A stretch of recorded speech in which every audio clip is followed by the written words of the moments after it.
లలిత త్రిశక్తి నామము. ఈ క్షణ సృష్టాండ కోటి అంటే ఈ నామంని శృతిపరంగా పరబ్రహ్మ అనబడే ఆత్మస్వరూపము అని ప్రతి మానవుల్లో సహస్రాధార చక్రంలో ఉంటుందని యోగ రత్నావళి ఉపనిషత్తు చెబుతుంది. సగుణాకార స్వరూపమున అనేక కోట్ల బ్రహ్మాండములని కంటి చూపుతో నియంత్రిస్తూ ఉంటుంది.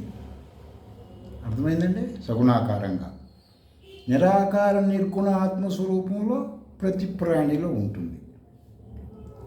వేరువేరుగా కాదు కదా. సగుణాకారం నిరాకారం అంటే ఎప్పుడు కూడా రూపాయికి అచ్చు బొమ్మలా చూసుకోవాలి. అది రెండు ఒకటిగానే చూడాలి. తర్వాత కోటి అనబడేటువంటిది సృష్టాండ కోటి అంటున్నాం కదా. ఇప్పుడు కోటి అనగానే మన వ్యవహారికమైన గణిత శాస్త్ర ప్రామాణిక కోటి అని తీసుకోకూడదు. సనాతనమైనటువంటి ఖగోళ శాస్త్రం రీత్యా శృతుల అంగ ప్రామాణికంగా సంఖ్యగా మనం వీటిని తెలుసుకోవాలి. కోటి అంటే అనంతం అని అర్థం. గతంలో కూడా నేను ఒక వీడియోలో ఈ విషయాలు తెలియజేశాను. అనంతం అన్నమాట కోటి అంటే. అనబడే శబ్దము వాడబడదు. అనంతం అనే శబ్దాన్ని కోటికి వాడతారు. దేంట్లో వాడతారండి? వ్యాకరణంలో కానీ, తర్వాత వచ్చేసి నిరుక్తంలో యాస్క మహాముని ప్రామాణిక గ్రంథములలో ఈ నామరూప దేవత యొక్క జ్ఞానము, తత్వము, గుణములు శృతి ప్రామాణికంగా తెలుసుకోవాలండి. మేము స్థూలంగా కాదు. వాస్తవం ఏంటంటే ఏదైనా శ్రీ విద్యా గురువుల దగ్గర ఏదైనా ఉపదేశం తీసుకొని పురస్చరణ చేస్తే మీకు తెలుస్తుంది. వాళ్ళు కొంచెం యథార్థంగా కఠినంగానే గురువు పరంపరలో ఉంటుంది వాస్తవ జ్ఞానం. ఇప్పుడు మనం ఏదో ఒక దేవుడు ఫోటోకి ఏదో ఒక పూలమాలేసి కొద్దిగా ఏదో నైవేద్యం పెట్టేసి చుట్టుపక్కల వాళ్ళకి ప్రసాదం పెట్టాము అది ఇదని ఆ మూర్తి ఫోటోలో ఉన్న దేవుడు ఏమీ అనడం నిన్ను. ఎందుకంటే ఎవరో ఒక ఫీలింగ్ కదా ఆ రూపము. శృతులు చెప్పిన దేవుడికి నువ్వేదో ఒక మానవుడు ఊహించుకున్న దానికి చాలా వ్యత్యాసం ఉంటుంది. కొన్ని నమ్మకాలు, కొన్ని ఫీలింగ్స్, దేశమాన కాలమాన పరిస్థితిని బట్టి కొన్ని ఆధ్యాత్మికాలు ఉంటాయి. అవన్నీ కూడా లోతుగా మాట్లాడుకోవటం బాగుండదు కొన్ని కారణాల వల్ల. అర్థమైందండి? కాబట్టి మీరు ఎటువంటి వాస్తవమైన సనాతన సాంప్రదాయ గురువుల దగ్గరికి వెళ్ళామనుకోండి, నువ్వు చెప్పేవన్నీ ఆయనకి ఆల్రెడీ తెలుసు కదా నీ హిస్టరీ అంతా. నువ్వు వెళ్ళగానే చెప్తాడు కదా. గాలి సువాసన తీసుకెళ్ళినట్టు నువ్వు రాగానే నీ కర్మలన్నీ వస్తాయి కదా. ఒక ఇంట్లో కుక్క వచ్చిందనుకోండి, అది ఒంటరిగా వస్తుంది, మనం పెడితే తిని వెళ్ళిపోతుంది.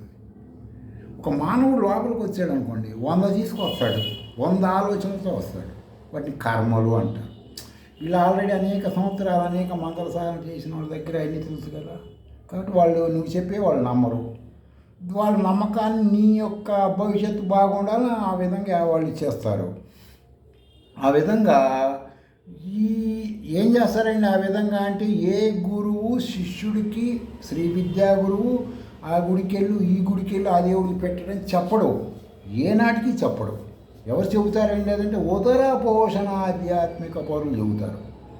మరి శృతి ప్రామాణికం వాళ్ళు ఏం చెబుతారని అంటే నీలోనే ఆ పరబ్రహ్మ ఉన్నాడు, ఆయన బహురూపధారి, బహువేషధారి, నీకు ఏ వేషంలో కావాలి, ఏ రూపంలో కావాలి అని బాలాగా చూడాలండి. ఆ పరమాత్ముడు బాలామాత్రం చేయంగా నీలో సంబంధించిన చాందో ఉపనిషత్తు చెప్పినట్టు దానికి సంబంధించిన ఆ దేవతా లక్షణాలు వస్తాయి. కాదండి నేను ప్రత్యంగిరాగా చూడాలంటే ప్రత్యంగిరాకి సంబంధించిన వస్తాయి. కానీ నువ్వు దానివల్ల నీవు గృహస్థులు కొన్ని చేయకూడదని కదా శాస్త్రం. నువ్వు చేయొచ్చు, నీ కుటుంబ సభ్యులు ఇబ్బంది పడతారుగా. కాబట్టి బ్రహ్మ విద్యలో ప్రాముఖ్యత ఇస్తారు శృతుల ప్రామాణికం వాళ్ళు. సరే అండి, మరి ఈ విశ్వంలో ఉన్న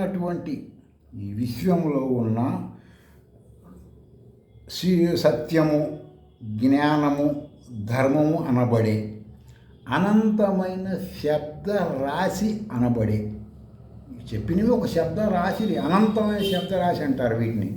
ఈ శబ్దరాశిని సగుణాకార పరబ్రహ్మం అయిన ఈక్షణ స్రష్టాండ కోటి గురించి స్వ అనుభవంగా తెలుసుకోవాలి. లేకపోతే తెలుసుకోవాలంటే శ్రీ విద్యా గురువులే, వేరే ఆధ్యాత్మికములు ఇవన్నీ తెలియవు. అంతకుమించి లోతుగా వివరించవలసిన అవసరం లేదని నా గత వీడియోల ద్వారా తెలుసుకోవచ్చు. ఈ జ్ఞానము కొన్ని ఆలోచనల ద్వారా తెలుసుకోవచ్చు. ఆలోచన అంటే ఎప్పుడైనా సరే మీరు మంత్రం అని గుర్తుపెట్టుకోవాలి. ఆలోచన అంటే మంత్రం. నేను డబ్బు సంపాదించాలి, ఆ డబ్బు ఎట్లా సంపాదించాలని మంత్రం చేయటం. నేను పెళ్లి చేసుకోవాలి, పెళ్ళి ఎట్లా చేసుకోవాలనే మంత్రం. ఈ విధంగా తెలుసుకోండి మీరు. ఒకటి సైంటిఫిక్గా, రెండు శృతుల పరంగా, అప్పుడే వాస్తవాలు తెలుస్తాయి. ఇంకొకటి శృతి ప్రామాణికంగా తీసుకుంటే కాలమే ఉండదు. అర్థమైందండి? పగలు రాత్రి, తర్వాత సంధ్యావందనం చేయటము, అన్నం తింటున్నాము, సంసారం చేస్తున్నాము, పిల్లల ముడ్లు, ఇవన్నీ కాలము అనేది ఉండదు. నువ్వు చేస్తున్న పనికి నువ్వు పెట్టుకుంటున్నది కాలము. అర్థమైందండి? శృతి ప్రామాణికంగా కాలం అంటూ ఉండదు. వేదములలో కాలం ఉంటుందో, కాలపురుషుడు ఇవన్నీ ఏంటంటే వాటి అర్థాలు వేరే వేరే ఉంటాయి. నిరుక్త వ్యాకరణాల ద్వారా తెలుసుకోవాలి. ఇప్పుడు దేవుడు పూజ చేయాలి, పొద్దున్నది బ్రాహ్మీ ముహూర్తం అని ఒక కాలం పెట్టుకుంటావు. శృతులు ప్రామాణికంగా దేవుడికి కాలంలో దేవుడికి నువ్వు ఏది ఎప్పుడు చేయాలనే సంబంధం లేదు. నేనేం చెప్తున్నా మీకు, శ్రీచక్ర నారాయణ గుప్తా గాయత్రిని ఎప్పుడు చేయమంటున్నా? బట్టలు తుక్కుతూ, అంట్లు తోముతూ, సైకిల్ మీద వెళ్ళేటప్పుడు, బండి మీద వెళ్ళేటప్పుడు, ఆఫీసుల్లో వెయిటింగ్లో ఉన్నప్పుడు, టీ కొట్లో ఉన్నప్పుడు మనసులో చేసుకొని అంటున్నానా లేదా? అంటే ఏంటి? కాలంతో సంబంధం లేదు. ఎందుకని? నేను షడా అమ్మాయ మంత్ర సాధకుడిని కాబట్టి నాకు దాని గురించి తెలుసు. మరి కాలం అంటే ఏంటండి అంటే చచ్చిపోయిన వాళ్ళని తీసుకెళ్ళి పాతి పెట్టే ఆ ఏరియా ఉండే కాలాన్ని శ్మశాన ఖాళీ అంటారు. ఖాళీ అంటే కాలం. ఆ ఏరియా కాలం ఏంటి? శ్మశాన ఖాళీ. సరే, ఏదైనా కోర్టు విజయ పనులు ఆ పనుల మీద వెళ్తున్నప్పుడు అప్పుడేం సమయము? శత్రునాశన ఖాళీ సమయము. అట్లా తర్వాత కొన్ని కుటుంబాల్లో కొంతమందిని ఆకర్షించడం కోసం కొంతమంది అనుకూలం చేసేటప్పుడు దక్షిణ ఖాళీ సమయము. ఇట్లా ఆకర్షణ, వశీకరణ, మోహన కాలముని నువ్వు చెప్తున్న కాలమును అర్థం కాక గజిబిజి అవ్వకుండా ఋషులు కాళికా మంత్రాన్ని కాలస్వరూపిణిగా తెలియజేశారు నిగూఢంగా. కాబట్టి కాలం అనేది ఉండదు. జాగృత అవస్థలో ఖాళీ అంటే ఏంటి? కాలము. కాలం అంటే జాగృత అవస్థలో నీకు అది కనపడుతూ ఉంటుంది. కాలము ఖాళీలాగా ఉంటుందని అర్థం అన్నమాట. పరబ్రహ్మము అనబడే విరాట్ విశ్వశక్తి అయినటువంటి అతను మీ యొక్క ఈ వివరణ వేదము ద్వారా తెలియచేశాడు. సరే, పాపపుణ్యాలు కొంతమంది ఏమంటుంటారంటే పరబ్రహ్మకి, అర్థమైందంటే పరబ్రహ్మకి జీవుడి యొక్క పాపపుణ్యాలు చిత్రగుప్తులు చిట్టాపరంగా ఎక్కించుకోడు. ఎవ్వరివి ఎక్కించుకోడు ఆయన. నిరాకార నిర్గుణ పరబ్రహ్మముగా విట్నెస్, గత నామాల్లో చెప్పిన సాక్షి మాత్రమే. ఎందుకంటే ఈ పాపపుణ్యాలు నీ చిత్తములో ఉన్న చిత్రగుప్తుడు అన్నీ ఎక్కించుకొని వాటి ద్వారా నీ కర్మలు, వాటి ఫలితాలు అందిస్తూ ఉంటాడు. చిత్రగుప్తుని ఆ పనికి పెట్టేశారు కదా. ఒక్కొక్క ఫలానా మంత్రి పలానా శాఖకు అని ఉంటాడు కదా. మంత్రి సరిగ్గా చేయకపోతే ముఖ్యమంత్రి దండిస్తాడు, మారుస్తాడు. ఇక్కడ చిత్రగుప్తుడి పని ఏంటి? బుద్ధి పక్కన చిత్తం అంటారు కదా. అక్కడ ఉండి ఏం చేస్తుంటాడు? నువ్వు చేసేవన్నీ రాసుకుంటాడు. దాన్ని బట్టి నీకు ఫలితాలు ఇస్తూ ఉంటాడు. పలానప్పుడు పలానా చేసేవాని నువ్వు నీ గుర్తుండో ఒకసారి రాసి పెడతాడు కదా. ఈ యొక్క జ్ఞానం నీకు తెలియకుండా ఇప్పుడు ఇలా నేను చెప్పిన ఈ విషయం మామూలు ఆధ్యాత్మిక పౌరులకు అర్థం కాదు. ఎందుకని అర్థం కాదంటే నీకు తెలియకుండా మాయ అనబడే రాహువు నీ జ్ఞానాన్ని మూసివేస్తున్నాడు. రాహువుని ఏ శబ్ద, ఏ పదాలుగా, ఎక్కడ, ఎప్పుడు వాడాలి? రాహువు గ్రహం పట్టింది, మంత్ర సాధన చేయి, పూర్వచర్య చేసిన ఫలితం వస్తుంది, అది కాదు కదా సత్యాలు. ఆ రాహువు ఏం చేశాడు?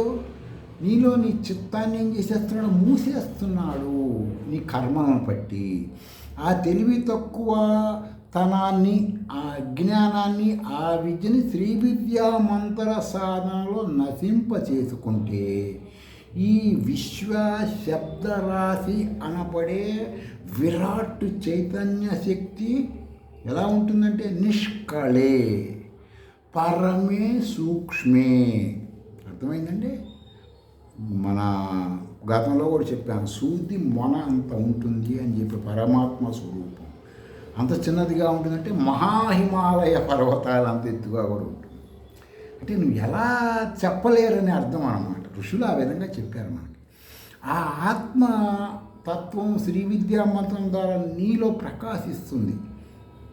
ఎలా ప్రకాశిస్తుంది? 1000 సూర్యకిరణములతో నీలో ఉన్నది ప్రకాశిస్తుంది. ఏం ప్రకాశిస్తుంది? సత్యం, ధర్మం, జ్ఞానం అయిన ఆత్మ ప్రకాశింపచేస్తుంది. అప్పుడు చిత్తరగుప్తుడు అతని పని మానుకొని వెళ్ళిపోతాడు పక్కకి. ఎందుకు వచ్చింది? ఎందుకంటే నువ్వు ఇప్పుడు చిత్తంలో అన్నీ కరెక్ట్గా చేస్తావు కదా. ఒక మానవుడు ఇప్పుడు కర్మ ఫలితాలు ఎట్టుంటాయి ఏంటంటే, ఒక మానవుడు బాగా డబ్బు ఉన్నవాడు, కోటీశ్వరుడు, అత్యంత గొప్పవాడు, వాడి జాతకంలో ఈ గోతిలో పడాలని రాసిందనుకోండి, వాడికి ఒక అతను చెప్పాడు, జ్ఞానయ్య నీ గోతిలో పడాలని రాసి పెట్టుందయ్యా అని. అర్థమైందండి? వాడిని తీసుకెళ్ళి ఏం చేస్తారంటే బ్లాక్ క్యాట్ కమ్మోళ్ళని కాపలా పెట్టి వాడిని బయటికి చీమల లోపలికి పోనీయకుండా పరీక్షిత్తు మహారాజుని ఏ విధంగా పెట్టారో ఆ విధంగా కాపలా పెడితే వాడు హంసతూలిక అనబడే మెత్తటి పరుపుల మీద పడుకొని వాడు ఈ నిద్ర సరిగ్గా పట్టక ఆ స్వప్నంలో ఏం చేస్తుంటాడంటే వాడు గోతిలో పడుతూ ఉంటాడు స్వప్నంలో. అర్థమైందండి? వాడికి ఆ కర్మ రాసిపెట్టి స్వప్నంలో గోతిలో పడుతూనే ఉంటాడు. ఇంక దానికి మనం చేయగలిగింది ఏముంది? చుట్టూ కమాండోలున్నా. అదే శ్రీ విద్యా మంత్ర సాధకుడు పురచ్చరణ చేసిన జ్ఞానికి ఆ కర్మ రాసి పెట్టి ఉందనుకోండి, వాడేం చేస్తారంటే గోతిలో పడుకొని హంసతూలిక తలపం మీద పడుకున్నాను అనుకుంటూ ఉంటాడు. అర్థమైందండి? నీ మనసుని వాడెక్కడ పెట్టాడు, వీడెక్కడ పెట్టాడు, అది సబ్జెక్ట్ శ్రీ విద్య అంటే. ప్రశాంత చిత్తమై ఉంటాడు గోతిలో పడుకొని కూడా. అంటే ఏంటంటే వాడు ఏమీ పట్టించుకోడు. వాడు నేనే కర్తని అనుకుంటూ, అజ్ఞానం అనుకుంటారు ఏమని, నేనే కర్తని, నేనే సర్వం అని. మీకు చాలాసార్లు తెలియజేస్తుంది. మంత్రాలు అంటే ఎవ్వరు కర్త కాదు మంత్రాలకి, పరమేశ్వరుడు కర్త. ఋషులని ద్రష్టలు అంటారు, చూచువారు. నేను ఒక ఫ్యాన్ చూశాను అనుకోండి, ఫ్యాన్ నన్ను చూస్తున్నా అంటాడు. ఫ్యాన్ కనిపెట్టిన వేరే వాళ్ళు కదా. అదే సూత్రం ప్రకారం ఆ నుంచి క్షం వరకు ఉన్న అచ్చులకి హల్లులకి ఏది కలిపితే ఏ శబ్దం వస్తుంది, దానికి ఏ శక్తి నీలో యాక్టివ్ అవుతుందని చెప్పిన వాళ్ళు ఋషులు. వాటిని ఆమ్మనాయ మంత్రములు అంటారు. ఇప్పుడు సపోజ్ ఒక చిన్న పిల్లవాడు ఉన్నాడు అనుకోండి, ఒక 5-6 ఏళ్ళు ఉంటాయి, వాడు స్కూల్కి వెళ్తూ ఉంటాడు. ఆ స్కూల్లో ఒక ఇసుక కుప్ప పోసారు, వాడు ఒక మేడ కడతాడు మధ్యాహ్నం పూట. కట్టిన తర్వాత సాయంత్రం ఇంటికి వచ్చినప్పుడు పక్కన పిల్లవాళ్ళు పడేయటమో గాలికి పడిపోవటమో ఏదో పడిపోతుంది. వాడు ఏం చేస్తాడండి, ఆ పిల్లవాడు ఇంటికి వచ్చిన తర్వాత ఆ విషయాలు మర్చిపోతాడు. మర్చిపోయి, ఎందుకంటే టైంపాస్ కోసం ఏదో చేశాడు కదా వాడు. ఆ విధముగా జ్ఞానం కలిగిన వాడు, మంత్ర సాధన జ్ఞానం కలిగిన వాడు ఏ విషయాలనైనా కూడా తేలికగా తీసుకొని వాటి నుంచి తన శరీర వ్యవస్థను నాశనం చేసుకోడు, కుటుంబ సభ్యులను ఇబ్బంది పెట్టడు. అజ్ఞాన విద్యాపరులు ప్రతిదీ గెలుక్కుంటారు, ప్రతిదీ గెలుక్కొని వాసన చూస్తూ ఉంటారు. చూసి వాడు బాధపడతాడు, పక్కన వాళ్ళందరినీ బాధ పెడుతూ ఉంటాడు. శ్రీ విద్యా ఉపాసన నేర్చుకుంటే ఇవన్నీ పక్కోడు ముందోడు అనకూడదు, ఎవడు పట్టించుకోడు, వాడిదోడు చూసుకోవడమే సరిపోతుంది. మనం ఎందుకు పుట్టాం, ఏం చేద్దామని. ఇప్పుడు సీతాదేవి లంకలో ఉంటుందండి. రాముడు ఏం చేశాడు, సీతా వియోగాన్ని అనుభవించాడు, దుఃఖం అని ఉంటుంది కదా. వాస్తవంగా రాముడిని ఏమంటారు, ఆత్మారాముడు అని ఎందుకంటారు? అతనేంటి, ఆ ఆత్మారాముడికి అన్నీ తెలుసు కదా. కొన్ని శతాబ్దములకు సంబంధించినటువంటి విషయమైనా ఈ యోగ వాసిష్టంలో ఈ రహస్యాలన్నీ వశిష్ఠ మహర్షి తెలియజేశాడు కదా. ఏమైనా ఆత్మజ్ఞాని అయిన రాముడికి ఆ సంగతి తెలుసు కదా. అదంతా నటన, కర్మ. అది అంతా కూడా ఇక్కడ నేను ఇలా కర్మకి కట్టుబడి ఉండాలి. అర్థమైందండి. దాని అర్థం ఏంటి? బ్రహ్మాస్త్రం వేసినప్పుడు ఆంజనేయస్వామి చుట్టూ అల్లుకుంటే ఆంజనేయస్వామి తప్పించుకోవాలి. బ్రహ్మాస్త్రం అనేటువంటి దాన్ని గౌరవిస్తున్నాను. అదే సూత్రాన్ని కర్మకి ఎవరైనా గౌరవించాలి. అర్థమైందండి. కర్మ అంటే ఏంటి? నువ్వు చేసిందే కదా, అంతకుముందు సంకల్పం చేసావు, ఆ సంకల్పం బట్టి వచ్చింది కదా, కొత్తగా రాలేదు కదా. దాన్ని నువ్వు అసహించుకుంటే ఎట్లా?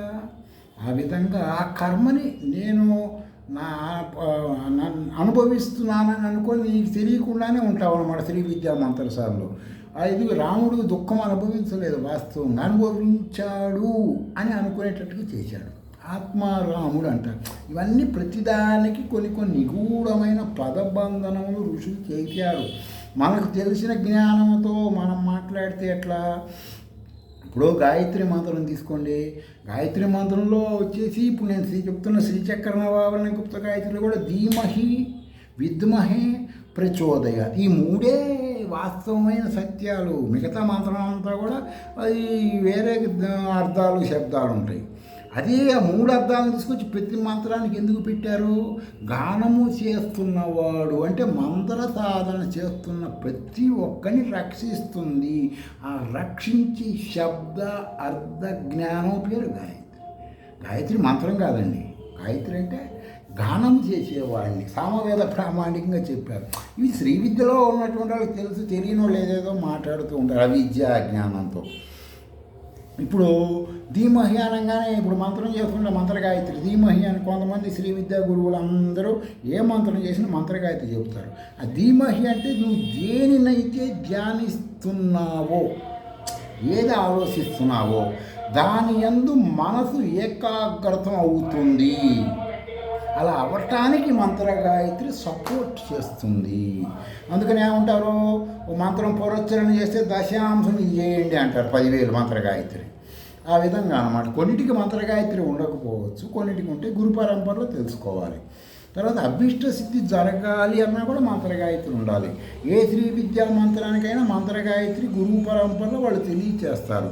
శ్రీ విద్య అనబడే శుద్ధి ప్రామాణికమైనటువంటి మంత్రము ఆలోచనలు అనేక నిగూఢమైనటువంటి రహస్యాలతో ఆ దేవత నిన్ను అనుగ్రహిస్తుంది. నీకు ఆ దేవత రహస్యంగా అనేక రకాలు నీకు తెలియదు.